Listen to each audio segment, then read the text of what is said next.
Assalamualaikum warahmatullahi wabarakatuh. Mari kita bersyukur kepada Allah dengan mengucap Alhamdulillahirabbil alamin. Shalawat serta salam kepada Nabi Muhammad Sallallahu Alaihi Wasallam. Bersama saya Zahra Yuditya dan Ahmad Rifai di studio Seroja SMP Negeri 2 Boja dalam program Indahnya Ramadan di Sekolah. Sahabat Seroja dan pemirsa di rumah yang dimuliakan oleh Allah, kali ini kita akan mengupas tuntas tentang materi puasa bersama Ibu Sri Sulastri dan Ahmad Rifai. Baiklah, kita sapa Ibu Sri Sulastri dulu. Assalamualaikum Ibu Sri Sulastri. Waalaikumsalam. Bagaimana kabarnya? Alhamdulillah. Alhamdulillah. Baiklah, untuk menyingkat waktu, kita persilahkan kepada Ibu Sri Sulastri untuk menyampaikan materi seputar Ramadan. Assalamualaikum warahmatullahi wabarakatuh. Waalaikumsalam warahmatullahi wabarakatuh. Alhamdulillahirabbil alamin. Wa bihi nasta'inu ala umuri dunya waddin. La haula wala quwwata illa billahil aliyil azim. Amma ba'du. Qala Allahu ta'ala fil Qur'anil Karim. Bismillahirrahmanirrahim. Ya ayyuhalladzina amanu kutiba alaikumus syiyamu kama kutiba alal ladzina min qablikum la'allakum tattaqun. Shadaqallahul azim. Sahabat Seroja yang berbahagia, yang pertama, marilah kita senantiasa memanjatkan puji syukur kehadirat Allah Subhanahu wa Ta'ala yang telah melimpahkan segala taufik hidayahnya serta inayahnya kepada kita semua hingga pada hari ini kita dapat mengikuti acara indahnya Ramadan dalam Seroja tanpa suatu halangan apapun. Tak lupa sholawat serta salam kita haturkan kepada baginda Nabi Muhammad sallallahu alaihi wasallam yang akan kita nantikan syafaatnya fi yaumil akhir. Amin Allahumma amin. Sahabat Seroja rahimakumullah, bagaimana kabarnya, sehat semuanya? Masih bisa menjalankan puasa dengan baik? Semoga Allah memberikan rahmat kepada kita hingga puasa kita sampai di 30 hari terakhir nanti. Amin. Sahabat Seroja, pada kesempatan hari ini, bulan Ramadan adalah bulan yang penuh rahmat dan penuh ampunan. Seperti dijelaskan dalam surat Al-Baqarah ayat 183 yang tadi sudah kita bacakan. Wahai orang-orang yang beriman, diwajibkan atas kamu berpuasa seperti orang-orang terdahulu agar kalian menjadi orang-orang yang bertakwa.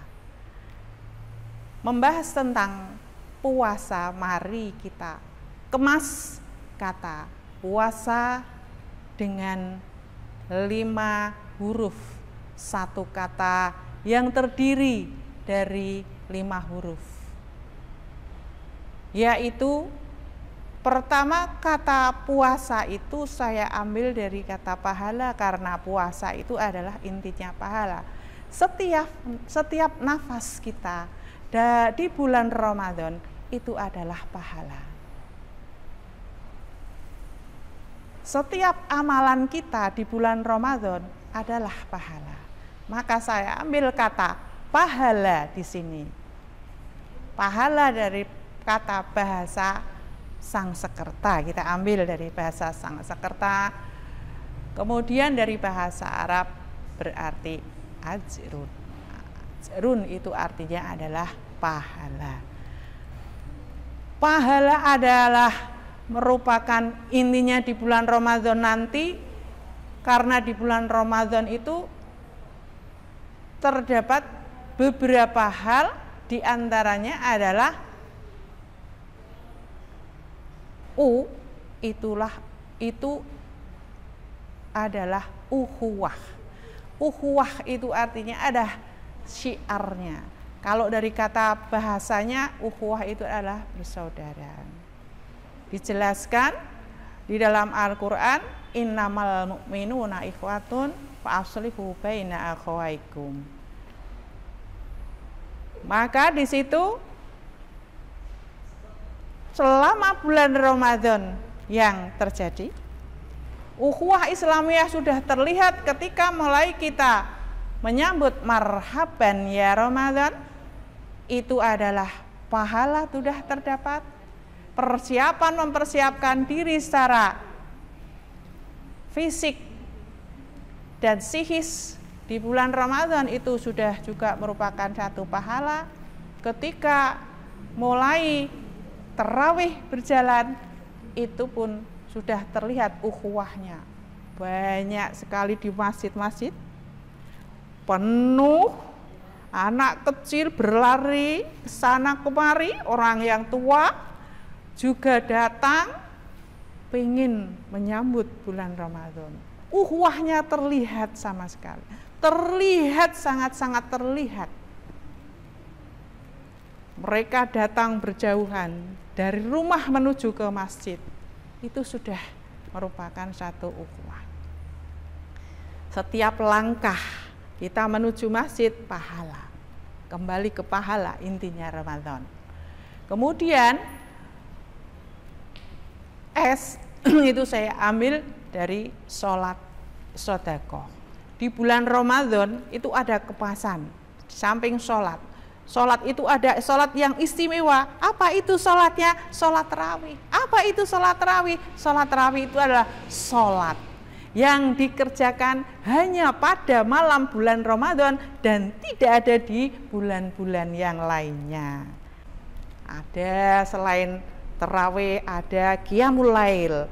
Walau sebenarnya qiyamul lail itu adalah juga tarawih, tapi di sini terkenal qiyamul lailnya adalah tahajud. Yang dulu belum pernah tahajud, maka di bulan Ramadan sholat tahajud, nafilah terus, rawatibnya ditambah dan sebagainya. Itu sholat. Karena apa? Inna sholata tanha anil fahsya'i wal munkar. Sesungguhnya sholat itu dapat mencegah dari perbuatan keji dan munkar. Di situ juga ada kemasan sedekah. Sedekah itu di sini sedekah itu biasanya ada diartikan pada harta benda. Lah, sedekah di sini adalah kemasan di bulan Ramadan itu zakat. Kalau zakat itu ditentukan. Zakat kan ada dua macam, ada zakat fitrah, ada zakat mal. Pada zakat fitrah itu jelas di akhir bulan Ramadan kita akan mengeluarkan zakat fitrah bagi mereka semuanya berkewajiban. Siapa yang menanggung? Kepala keluarganya, 2,5 kilo bahan makanan pokok. Kalau zakat mal itu ada ketentuannya, karena apa? Ada nisab, ada ukuran dan ada haulnya. Sedangkan sedekah setiap hari takjil terkenal. Sudah takjil itu sedekah. Bagaimana Bu dengan saya Bu, anak-anak? Ya cukup senyum itu sedekah. Kemudian setelah kemudian puasa yang tadi A ya, harusnya A-nya adalah Al-Qur'an. Al-Qur'an di sini di malam bulan Ramadan itu ada keistimewaan, yaitu nuzulul Quran, diturunkan Al-Qur'an. Sudah dijelaskan dalam surat Al-Baqarah ayat 185.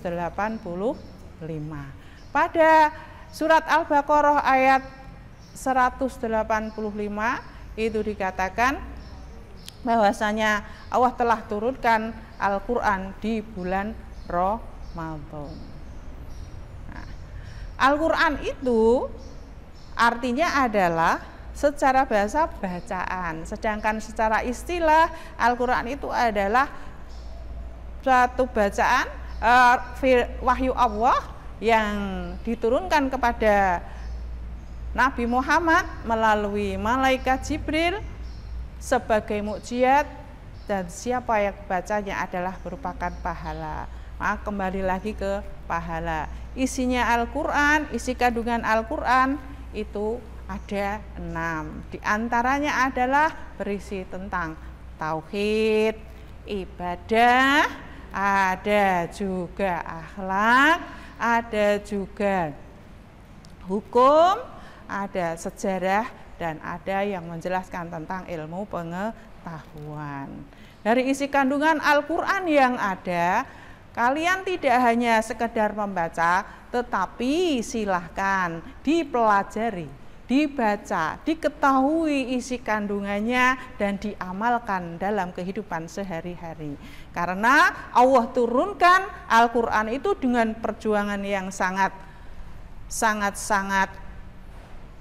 hebat. Karena apa? Allah turunkan secara berangsur-angsur, tidak begitu saja 30 juz dalam satu waktu, tetapi secara berangsur-angsur. Maka di sini Al-Quran itu adalah merupakan satu bacaan yang wajib dibaca, baik di bulan Ramadan pahalanya berlipat ganda, dan di luar bulan Ramadan kelak kita akan bawa untuk cahaya di alam barzah. Yang terakhir yaitu ada huruf A terakhir, itu adalah ampunan, di mana bulan Ramadan itu adalah bulan yang penuh ampunan. Siapa orang yang mau bertaubat kepada Allah, maka disitulah waktu yang mustajabah banyak diberikan oleh Allah. Mintalah ampun di waktu-waktu kapanpun kalau di bulan Ramadan. Tapi kalau di bulan selain Ramadan ada waktu-waktu yang telah ditentukan. Kita semuanya merujuk apa? Merujuk ke pahala. Pahala, ukhuwah, Al-Quran, sudah jelas, sedekah dan sholat, serta yang terakhir adalah ampunan. Juga amalan-amalan yang kita kerjakan. Dikatakan tidur itu adalah pahala. Sampai di sini kiranya cukup apa yang saya sampaikan, semoga bermanfaat. Sebelum saya tutup, apakah ada yang ingin ditanyakan? Ada, Bu. Saya ingin bertanya. Kadang saya melihat seseorang yang tidak berpuasa karena suatu hal tertentu. Contohnya, saya mempunyai nenek yang tinggal di rumah saya. Nenek saya itu sudah tergolong lanjut usia.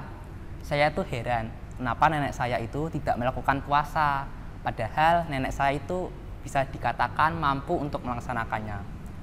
Pertanyaan saya, siapakah orang yang boleh tidak berpuasa? Terima kasih. Baiklah, dari pertanyaan Mas Pai sudah dijelaskan dalam surat Al-Baqarah ayat 184 bahwasanya orang-orang yang boleh tidak puasa itu diantaranya adalah apabila dia itu dalam keadaan sakit. Mangkana maridon au ala safarin fa'iddatun min ayyamin ukhar. Jadi apabila dia itu dalam keadaan sakit, boleh tidak puasa, akan tetapi mengganti pada hari lain. Wa ayyamin ukhar. Ya. Kemudian dia dalam keadaan bepergian atau musafir, itu boleh tidak berpuasa. Maka harus diganti dengan hari lain. Akan tetapi bila mana ada orang yang tua renta, di mana masa kedepannya sudah tidak akan bisa mengganti puasanya lagi, maka boleh tidak berpuasa, yaitu dengan cara membayar fidyah. Berapa yang harus dibayar? Yaitu 6 ons bahan makanan pokok. Bisa diberikan setiap hari, bisa diberikan dalam bentuk kolektif nanti di akhir Ramadan. Siapa yang berkewajiban membayar? Kepala keluarga. Biasanya nenek akan ikut bapakmu, maka bapakmu lah yang akan membayarnya. Karena nenek sudah tidak bisa bekerja lagi, nenek sudah tidak kuat berpuasa lagi, mau menggantikan puasa tidak mungkin, maka boleh dengan cara membayar fidyah. Atau pamanmu yang pekerja berat, yang dimana pekerja berat itu adalah sebagai pokok penghasilan keluarga. Kira-kira nanti kalau bapak ini tidak bekerja, maka bagaimana kehidupan keluarga selanjutnya? Sedangkan dia pekerjaan pokok terus selamanya seperti itu, tidak akan berganti, maka boleh tidak berpuasa dengan cara membayar fidyah. Itu jawaban yang bisa dijadikan solusi untuk pertanyaan Mas Fai. Karena sudah dijelaskan dalam surat Al-Baqarah ayat 184. Jadi itu. Nah, sampai di sini ada pertanyaan yang mungkin yang lain? Silahkan bertanya yang lain. Bu, saya mau bertanya, yang lebih didahulukan itu puasa Syawal atau hutang puasa? Baik, Mbak Zahra, pertanyaannya akan berusaha dijawab dengan sebaik-baiknya. Puasa itu bisa di puasa Ramadan apabila ditinggalkan, seperti contohnya wanita haid maupun nifas, itu namanya puasa qadha. Kapan waktunya mengqadha? Setelah Ramadan selesai. Bila mana Ramadan telah selesai, bersegeralah mengganti puasa tersebut. Bagaimana kalau dengan yang sunnah Syawal? Apakah didahulukan antara Syawal dengan yang Ramadan? Dahulukan yang Ramadan, jangan mendahulukan yang Syawal. Ada ulama berpendapat boleh mendahulukan Ramadan dan sekaligus punya niat menjalankan puasa Syawal. Akan tetapi lebih utama membayar puasa atau mengqadha puasa Ramadan itu terlebih dahulu. Setelah selesai puasa Ramadan dibayar, baru boleh puasa sunnah. Itu jawaban yang perlu diketahui oleh semua kaum hawa agar tidak salah dalam membayar hutang puasanya. Waktunya kapan? Sebelum puasa tahun depan berakhir. Gitu. Gitu Mbak Zahra, untuk jawaban yang ditanyakan. Alhamdulillah sudah cukup pembahasan kita pada hari ini. Insya Allah kita akan bertemu pada kesempatan yang lain. Terima kasih. Demikian kupas tuntas seputar indahnya Ramadan bersama Ibu Sri Sulastri. Semoga yang beliau sampaikan bisa memberikan manfaat dan motivasi bagi kita dalam menjalankan ibadah puasa. Sahabat Seroja dan pemirsa yang dimuliakan oleh Allah, saya bersama Zahra Yuditya ingin mengucapkan terima kasih sebesar-besarnya kepada Ibu Sri Sulastri yang telah memberikan materi pada kegiatan hari ini. Sahabat Seroja dan pemirsa, tetap ikuti terus program menarik yang ada di studio Seroja di channel YouTube SMP Negeri 2 Boja. Jangan lupa like, komen, share, dan subscribe. Mari kita tutup dengan bacaan hamdalah bersama-sama. Alhamdulillahirabbil alamin. Wassalamualaikum warahmatullahi wabarakatuh.